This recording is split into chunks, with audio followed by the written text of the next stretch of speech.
ఈరోజు ప్రపంచవ్యాప్తంగా మహర్షి వాల్మీకి జయంతి వేడుకల్ని ఎంతో ఘనంగా నిర్వహించుకుంటున్నాము.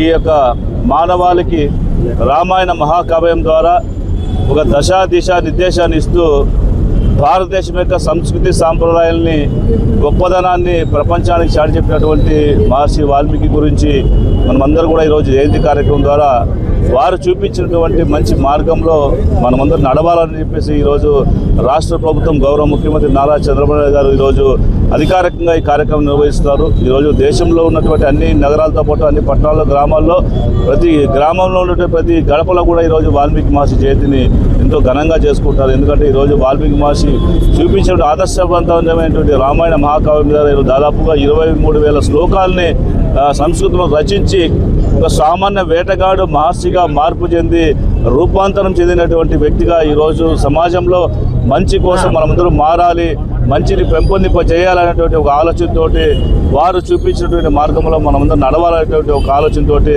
ప్రజలందరూ కూడా ఈరోజు రామాయణ మహాకావ్యాన్ని ఏ విధంగా గౌరవిస్తున్నారో మీకు 2 రోజుల క్రితమే విజయదశమి పండుగ రోజు మీరు చూసే ఉంటారు. దాదాపుగా మలేషియా, సింగపూర్, మయన్మార్, థాయిలాండ్లో కూడా ఈరోజు రామాయణ మహాకావ్యాన్ని వాళ్ళందరూ కూడా నాటక రూపంలో ప్రదర్శన చేస్తున్నారంటే రామాయణం యొక్క విశిష్టతని ఈరోజు ప్రపంచ దేశాలే గొప్పగా కొనియాడబడుతున్నటువంటి సమయంలో ఆ యొక్క రామాయణ కావ్యాన్ని సృష్టించినటువంటి వాల్మీకి మహర్షి వారసులుగా మనమందరూ కూడా ఈ భారతదేశ సంస్కృతి సాంప్రదాయాలను కాపాడుకోవాలి, వారు చూపించినటువంటి మంచి మార్గం నడవాలన్నటువంటి ఆలోచనతో మనమందరూ కూడా ఉండాలని చెప్పేసి తెలియజేసుకుంటాం. జై వాల్మీకి. మనం ప్రభుత్వ ఆదేశాల మేరకు శ్రీ మహర్షి వాల్మీకి గారి జయంతి జరుపుకుంటున్నాము.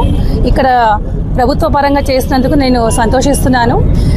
ఎలా రామాయణ రచించారో, ఆదికవిగా నిలిచారో మహర్షి వాల్మీకి గారు, అలానే అందరూ స్ఫూర్తిదాయకంగా ఆయన జీవన శైలి ఎలా గొప్పవారు అయ్యారు అనేది తెలుసుకొని ఇంకా యువత ఆ మార్గంలో పోవాలని ఆశిస్తున్నాను. ఈ అవకాశం ఇచ్చిన డిపార్ట్మెంట్ వారికి అందరికీ కూడా ధన్యవాదాలు తెలియజేస్తున్నానండి.